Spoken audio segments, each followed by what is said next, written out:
Alright guys, so this is gonna be another video.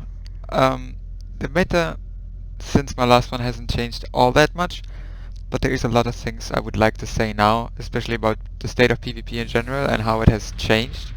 And since, beam overloads and a lot of other things have changed, a lot of things about the way it's played, and we got some time to think about how builds are made, to adapt, to figure out the optimal ways to do things. I would say that for the average player, or the over-average player, PvP has overall become a much more friendlier environment or easier to get into, and I'll explain why. And it's also less expensive to be good now. So obviously you still have a lot of players that'll say, oh, PvP is useless, a waste of resources. And well, first off, Cryptic doesn't dedicate any resources towards PvP itself. They do tend to release some things that obviously don't have any vector in PvE, but have a massive impact on PvP. I don't know if they know what kind of impact these things have, but they do them anyway. So like today, they're going to release this jellyfish ship. And the trait at first, it's not as bad, but the placate that is in it doesn't have a lockout right now, so it'll probably be pretty broken for the first while, but we talked to the devs and they said they're gonna look into it, so at least they're listening to some extent. So let me get into it. So this is the Freedom class exploration cruiser, alright? Very small ship, small but definitely tough. And in my opinion, if you're not a fan of running an intel ship with Exitus and all those shenanigans, which I'll explain quickly in this video as well, this is the best ship in the game, I believe, for Overload at least. For energy weapons. Cannons, maybe not so much. But for an Overload, persistent build, I think this is the best ship that does not rely on intel to survive. I'll explain why as well. So first off, I'm gonna get into the build that I have, and I'm gonna explain why I run, what you can run. Like, the thing is about this build is that it's generally not even expensive to make. Apart from the ship itself, but this build can be put on almost any ship. It can even be used on cruisers. So, first off, this ship I chose because it's extraordinarily tanky. Hull modifier 1.3. It's still relatively fast, the turn rate could be better, but I'd say anything that has a turn rate above 12 base can utilize dual beams generally flawlessly. Everything that has less than that, I would recommend single beams and playing broadside, so like most cruisers, I would say go for the single beams. Sure, they'll do less damage, but you can actually hit things with them, because players that realize you have single beams and bad turn rate, dual beams and bad turn rate, they will just stick behind you, and you're not gonna be able to damage them. So single beams, I realized, are the only way to go on a slow turning ship. Alright then, so I chose the Ultimate Plasma because it just goes well with the set I'm using. And you have the technical overload with the pizza available. Technical overload, just to remind you, is the innate extra damage on this piece of weapon that you can see there, up to 14,000 electrical damage every 15 seconds. It's probably a bit more than that actually. It seems to crit way harder than even the dual beams that do similar damage once they're buffed. So yeah, and it's pretty powerful. That's why I would say it's even better than a dual beam, just for that extra damage. And you also get the set with this one. That's a bit more Cat 1 damage. Alright, then I have 4 dual beams, of course. Ultimate just because, I want everything to look linear. I don't want rainbow. And since these are both, kind of this one's essential, and this one, exists, of course, Plasma Omni. The only other one that's like not default is the Isolytic, and that one's yellow, so it doesn't really fit. And then, of course, the dual beams. The other options you have are spiral waves. You have just about anything. You can use the advanced beams if you go for singles from the Discovery Constitution and the D7. I have those on my other character. Or, well, whatever you like really. This has a specific reason though, and the specific reason is this. Starfleet Ultimate Hybrid Arms is the 3-piece of the console, this weapon, and this torpedo. Now the torpedo does serve almost no purpose except to fulfill the set, but because the set is so powerful, I think it's worth it. Like 12 seconds every 2 minutes, you essentially double your damage on top of everything else. There are no diminishing returns, unless you run emergency weapon cycle, but then they're like really small as well. So if you hit alpha, everything you have, and this, whatever is in front of you is just going to melt. And this is like the main weakness in Overload, is that you have a lot of damage DPS, but the burst damage is pretty not so strong compared to or cannons. But since it hits, it's really hard to dodge. You can't dodge beams like with piloting because the arc is too large and they instantly activate. And once you turn this on, the whole burst problem just falls away. If you fight a tanky opponent, then you time this when they are losing their main means of survivability, which might be reverse shield polarity or dynamic power distributor. Then you hit this, and they're going to be gone. Like, the damage is crazy, and this makes a huge difference. Now, this ship does utilize this a bit better than most ships because you don't use an Omni array. Usually, because this is part of the set, this weapon would fall away. And then, well, you only one Omni down. Then the other ships have experimental weapons. But since this ship has 5-3 and no experimental weapon, since you get to keep this Omni, not having the experimental weapon is not a real loss, like it usually would be. That's why I consider this not a big deal, like, compared to the other escorts. The experimental weapon that I recommend in general right now is the Soliton Wave Impeller, if you run experimental weapon slot. Just because if you max out your engine power, like this, it fires at 250% increased haste. It'll update this to 50% if I equip it. And it does more damage as well than it says there. And it has 100% shield penetration. And since most people utilize temporary hit points, which I'll explain as well, it's probably the best. Then the other option is Graviton, but the thing is this one is free, and a Graviton is not, and this one is probably still better. That's what I mean, like a lot of best options are really cheap. Now of course this ultimate set isn't cheap, but like I said, you can use other weapons, you can also just use Plasma with this one and then get this one slowly over time. I'd say, like, you know, this is 600 low buy, it's not that bad. It's really not that bad. Of course you don't have to use this ship. You can use this on any ship. Now, of course, I chose this ship because it's ridiculously tanky and this still does a lot of damage, and it's fast enough.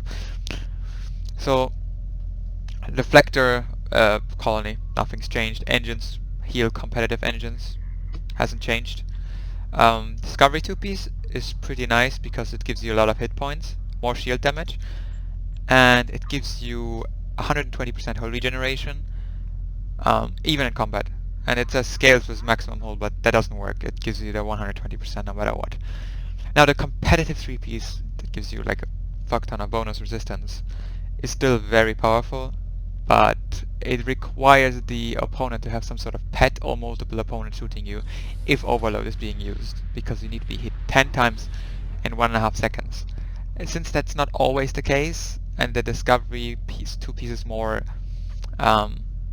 passive bonuses, I do consider it better, especially because, you know, we mainly tank with shield and temporary hit points. And temporary hit points do not benefit from resistances. But competitive 3-piece is still completely viable. I would really say it's situational which one is better. Alright, devices. Deuterium surplus. You can craft these now in R&D engineering, of course. Since they're good speed boost and they don't share cooldown with other batteries or evasive, I really recommend them. You can get this recipe after playing Spectres mission, and then you can go all the way down on the sector below Karat. I think it's called Alhina system or something like that, and then you have to just blow up some Cardassian ships and then you can craft these. They're not that expensive either, you get 5 and these materials are like free. And the bonus is pretty decent, like it's like another comp engine proc on top of whatever else you use. So if you're slow, you have a gap in your comp engines, you're nuked, you want to be catching up to someone, it's really good. Of course the whole patch, you know, just if I'm 1 more HP, just a filler really. Of course I could use the Kobayashi Maru, didn't claim it on this account, but since I moved so much around it's not that good for me. Rechargeable shields battery, just because I used the Quartermaster here, and it has only 30 seconds cooldown. As you can see, I have max weapons, max engines, and I don't use the second emergency power ability, so you don't need that nowadays because of some bug. And of course this fills my shield power. Last 20 seconds, has 30 seconds cooldown and does not decline immediately, so it's pretty nice to have this shield power for regeneration and shield resistance. Then engineering consoles, well, the Atomic for the set, and it's a good console, like 4% crit chance, 35 accuracy. The dynamic power distributor, best console in the game, but most versatile console in the game. I would say any build should have this. PvE, PvP, no exceptions. I don't think there's a single build that I've ever made, or anyone for that matter, that is not utilizing this console if they know what they're doing, because it's just good. Um, then obfuscation screen, it's still broken for that sense that you can just hit it almost no matter what. The only thing that disables this is force challenge, and yeah, it gets you out of any situation, gives you huge damage buff. Of course, a smart player can yank you out of this and then hit you because you're gonna be shortly really vulnerable afterwards because all your buffs run out, but it's still very good, especially the passives too. Now this I didn't have in the last video, I don't think, is the new console called Whole Image Refractors. It went through 3 iterations. Now first it came out and it was completely unplayable, like you were unkillable almost. And then they nerfed it, or fixed it for that matter, and it healed your shields for no reason. So it was still incredibly hard to kill people. And it went through a 3rd iteration where they fixed that as well. And now it just gives a shit ton of temporary hit points, which is still very good, but it's quite easy to kill people through it. Not easy, but it's doable. Like before, where it was almost impossible.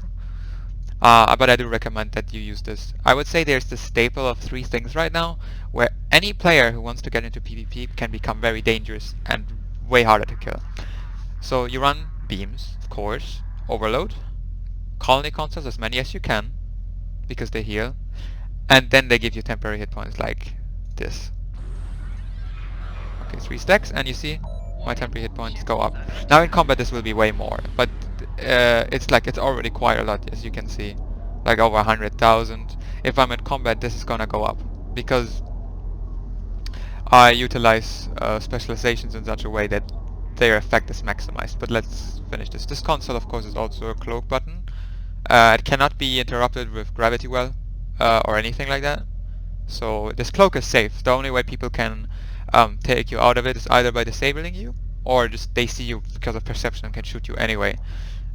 If you notice someone's doing that, I would just deactivate it. But it also gives temporary hit points when you use it. Everything does. Every heal does. And then of course if I hit Walker here, this one also heals you like a lot for no reason. You can see now. And bam. That makes this much better, because this vulnerability phase after Walker gets augmented by this console, so when you come out you have a lot of temporary hit points, so it's much harder to insta-kill someone after Walker. And of course hostile for the passives and the hold to disable dynamic power distributor, and you know, some other things, just holding them. Of course remember to use this when their Omega is not activated. And this console for more polar on damage, turn rate, shield cap, 2-piece. It's pretty straightforward. And then the colony consoles, as many as you can fit, really. You can't have too many of these. Just because if you don't get the proc here, like you don't, okay, since I have 5 I get them a lot. But because of the temporary HP, it's really important to have as many of them as possible. Like, they are the thing that keeps you alive, essentially. Among with your riser trait and reverse shield polarity, and some consoles, of course. Yeah, we'll go into the skills now. But this is the skill tree. I mean, there's not much to explain. They can be slightly different. I like to have max subsystem power in a decent state, cooldown reduction, because I'll explain that in my space traits. Max HP, some decent turn rates, be that important. The second point. Control, drain, shield cap. Always make sure to have shield restoration if you run reverse shield polarity. If you have reverse shield polarity 2, have 2 points. If you have reverse shield polarity 3, 1 point's enough. You just want to have this as close to 100% as possible. Going over 100% is pointless, but having it like around 100%, that's recommended. Shield mastery with absorption, this is imperative. It's really good. I have this readiness, of course, for a reason. Energy damage, accuracy. Defense is not so important right now because everyone runs high accuracy and you get hit no matter what. So crits and hull pen. Shield pen is also a nice option, but it depends. You either go no shield pen or full shield pen, and for full shield pen you need to run locker console, and that's the reputation trait. Specialization. This is a very specific reason for this. Miracle Worker primary, mainly for drain immunities, resists, critical heals not so important, doesn't really work on colony consoles. This is kind of nice. The 30% bonus damage and 30% incoming healing is the main reason. It's huge in combat when you're being shot. This is permanent, so of course. Some more temporary HP, and this clicky is also nice because it gives more HP and more incoming healing. So once I press this, my temporary hit points become even more powerful. Then secondary strategist. Logistical support. This is very important because it gives you even more temporary HP. Incoming hold healing, more temporary HP. This is not so important. You can get out of threatening stance and then click this to placate people, but I usually don't do that. Counter offensive, it's not useful. Sometimes it kills some pets, but it's pretty bad. And layer defense is also kind of nice against people that use torps, because like if someone hits you with a high yield 3 electronic, it usually stops all of them. So the reason temporary HP becomes even more powerful is because of this, this, and that. I know this makes a minor difference, but the point is that because of my incoming healing from Miracle Worker, 30%, and Strategist, 20%, I get 50% more healing from Colony Consoles. Incoming healing, as I said before, is the only thing that modifies Colony Console heal, as well as HP. And since the ship has a really high HP modifier, it's almost perfect. And then because the Strategist gives another 30% temp HP, the console gives 100%, and the Miracle Worker gives another 10%, you get 140% temp HP of your heal and 150% incoming heal. So it's 210% of what it says here as temporary hit points. You see this whole healing there? You have to take this times 2.1, and that's the amount of temp HP you'll get per tick. And since in combat you have more HP, this is gonna go up even further. So it's pretty broken. Like you can, with this ship you can have 300,000-400,000 temporary hit points at any given time. And that's why I like this ship so much, because it's mobile, it has a fuck ton of HP, it's very tanky, and it still can dish out with these things. Other ships that I can recommend is anything that has a decent HP modifier, since, you know, being squishy is bad. It's the reason I went off the Warbird, because like I said, Overload, Colony Consoles, temporary hit points, and maybe even reverse shield polarity and Omega, and of course cooldown reduction.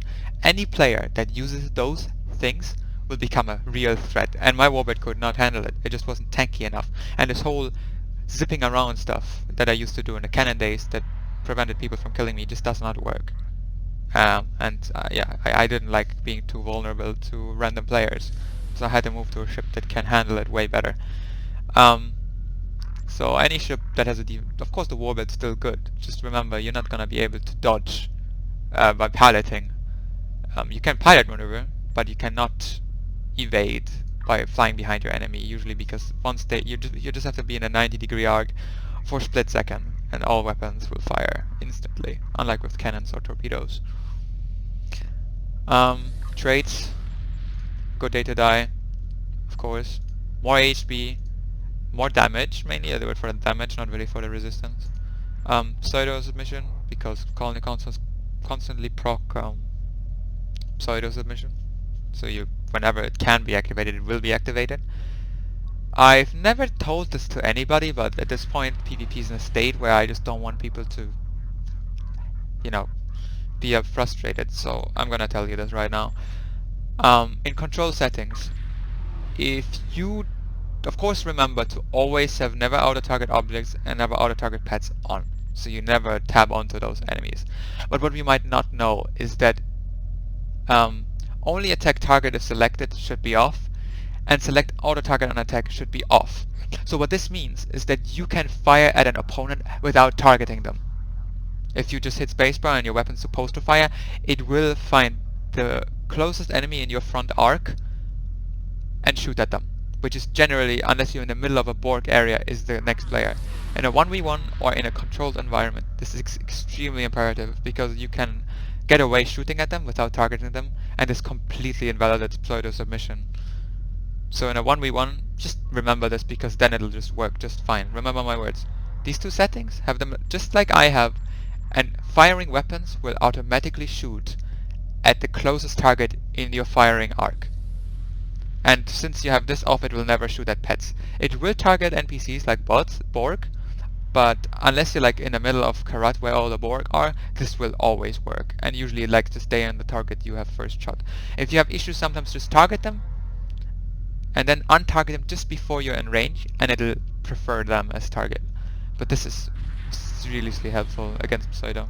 Most people don't know this, but I'm just gonna be completely open in this video. I want people to play PvP. I know it's not in the best state right now, but I hope that with the information I give you now, you can hopefully get into it better. And like I said, you can make a very potent build nowadays that can do a lot of damage without investing much. So I'll tell you everything I know, like no exceptions. Alright, next trait. Fresh from R&R. Now, the control immunity is bonus, but I never really noticed it. It's mainly because it reduces the global cooldown of all my team abilities to 10 seconds. Now, my tactical team, my engineering team, and my science team can be used every 10 seconds if I cool them down adequately.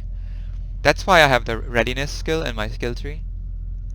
And I use Photonic Officer as well as Octobat and Strategist. I want to make sure that I can use Tactical Team, Science Team and Engineering Team every 10 seconds, because that'll mean my shields will always be redistributed and I'm immune to all kind of debuffs, or most debuffs, half the time. And the pilot team, yeah, of course, I want to spam that as well. Recently there has been a lot of server lag, so a lot of abilities just tend to misfire, including pilot team, and the Riser trait needs to be up at all times. Okay, I will continue with the traits. Also, if you use Exitus Acta Probat, which I'll explain as well when I get into Starship traits, you need this as well, and I'll explain why.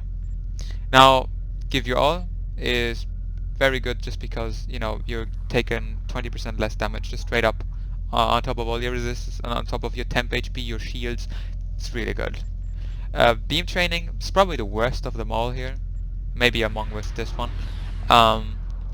Just more damage. This is flexible. This one as well, it's just critical severity. It's also flexible. The slow is not a big deal. More accuracy, just to be sure I don't like to miss people. It's just less damage. And self-modulating fire, that when you strike them, sometimes this shield pen makes all the difference. It just does. I know sometimes in the past I said it's not so reliable, but with beams I've come to enjoy it much more again than with cannons, because since you're always on the offense and you don't really have this moment where you attack someone, or but your dual heavy don't hit, but your turrets do, then this gets triggered and you don't have it when you need it. That was my main issue before, but with beams you're always able to hit your target, so this become much better again. Now Starship traits. Invincible. I don't know, I just don't like to get one shot. I don't like to die in general, to be honest, so that's why I use it. You can get away without it. You could like use invasive tactics. That makes it much harder for people to attack you in general, and lets you attack them more like out of cloaky way, so it's like less predictable. But of course you can die if you're caught in a bad moment. You just die instantly still without invincible. You can use both, but damage, I like damage. Then preferential targeting from the NX, still very nice, because you know you run scatter volley and overload anyway because of the colony consoles. More damage. Riser trait, really high resistance, like as you can see. I'll show it again. This is like pretty default. So like you see here, weapon power cost is reduced so much and resistance is so high that, you know, it does really make a big difference. You can fly without it, but I don't recommend it. That's why I prefer a ship that has pilot in its arsenal for beam overload, just so you can use this trait, because Aux to damp is not ideal. I don't like it. Super weapon ingenuity, maximum DPS, no downtime on overloads unless the server says no. Yeah, just to keep up the pressure. And then Juggernaut trait, because it has no downside. If you use Riser trait, the weapon power cost increase completely falls away. If you just have emergency weapon cycle, it's really bad because your weapon power drain on overload is still really high. You would need like weapon system efficiency as well if you just use emergency weapon cycle. I know that most people don't have this trait, So if you don't, I recommend either you run something completely different, like something like the emergency weapon cycle, cold-hearted, evasive maneuvers, maybe even pedal to the metal if you don't slow down. Like, you have a lot of options. Because I know the straight is expensive. Just need to make sure that you have accuracy between 130 and 170 in a way. So if you don't run the straight, maybe use lambda or use more accuracy consoles or traits. Just just try to compensate a little bit. The crit chance is not that imperative. Like, it's nice, but you just change your weapon mods a bit for more damage and you'll be fine. So this trait is not like the difference between a good and a bad player. It really isn't. It's nice, but you don't have to have it. Now, about Exitus Octoprobat, I don't want to forget this. This, if you're an asshole, just to be perfectly honest with you, you run this trait on a ship that has Intel available, okay? And then you run 2 copies of Intel Team 1 and 2.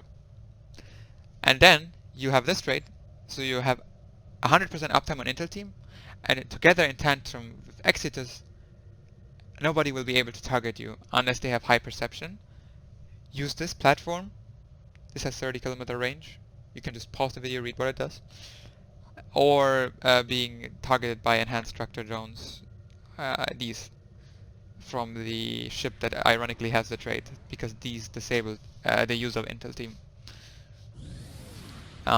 So yeah, if you really don't want to be just targeted at all, you feel like you're getting focused too much, you can't tank anything, especially on KDF, this is really cheap. Run this trait, 2 copies of Intel Team, 1 and 2, and fresh from R&R, and spam Intel Team. Now, also on the other side of the coin, if you want to counter it, use Romulan Deflector or Jamhadar Deflector. They both work. They do about the same, but this one is easier to get because they change the missions in such a way that getting a Jamhadar Deflector is kind of annoying, unless you're a Jamhadar character where you just get it on the very start. And then run either Lambda, like Lambda 2 or 3, or Eyes of the Swarm if you have hangar pads, like Space Trade, Auxiliary on a science build. Just make sure that your total perception is between 5 and 600. Now this deflector gives 250. You see my stealth detection rating, this is identical to perception, 262. Now I would need more, so if I ran Lambda 3 here now, I would suddenly have 700 a perception, and I can shoot at people that have Exitus up unimpaired. Yeah, so this deflector and Lambda is usually a good way to get around it. Just remember, like 600 perception is where you want to be. The Lambda does not show up stealth detection rating, a lot of things don't. But remember, Lambda gives the perception value, the perception value it says once you shoot your enemy. Romulan and Jamhadar Deflector give about 250 perception. Emergency Power to Auxiliary gives 1 gives 150, 2 gives 200, and 3 gives 250, despite of what it says. And Eyes of the Swarm gives 250. And Auxiliary, if you have this point here, if you run a science build with high Aux, skill into Starship Perception, because that'll make your Auxiliary give you like another 300. In that case, just the Auxiliary and the Deflector should be good enough. Alright, so this is how you play against Exitus. I know a lot of people use it, it's annoying, but it's definitely easy to counter, if you know how, which I just told you. So Space Reputation traits. This is a flat 12.5% damage reduction on whole, if you don't have any other bonus resistances.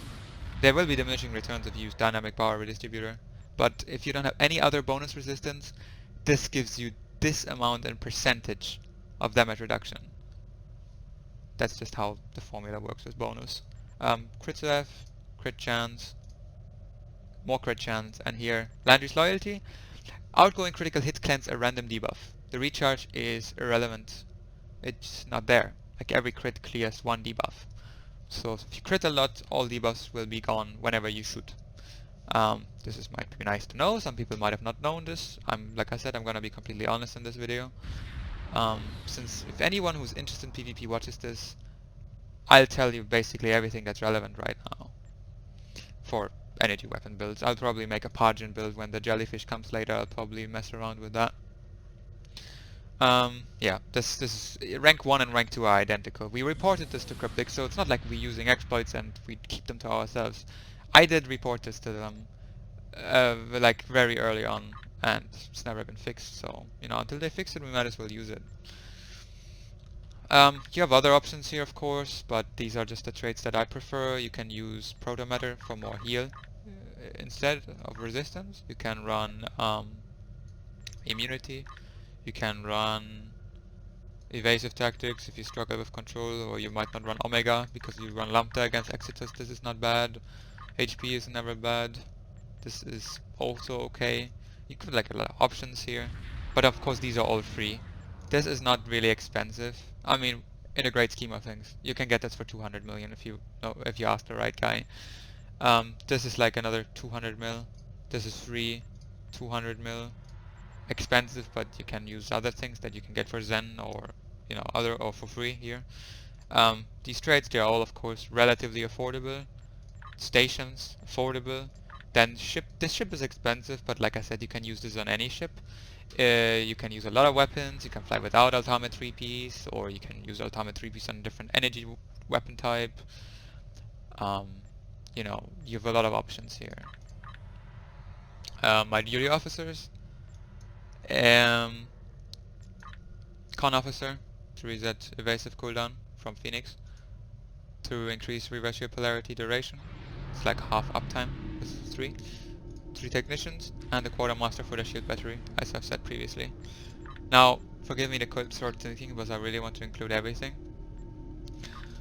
Now, the general state of PvP is it's not that active, but I do want to encourage people to try it because it's very easy to get into compared to before.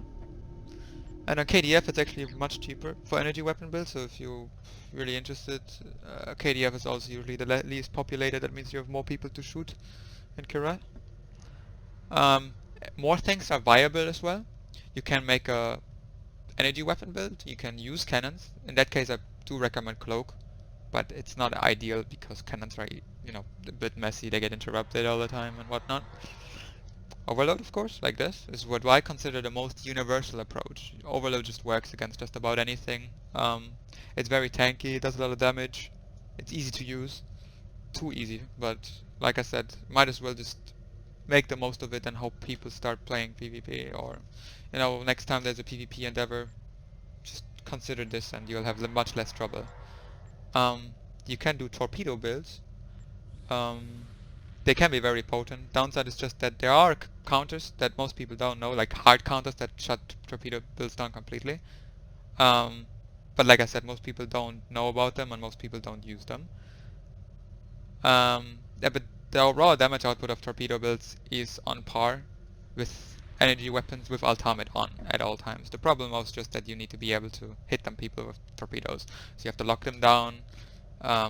It's like cannons, but more damage, but harder to actually use.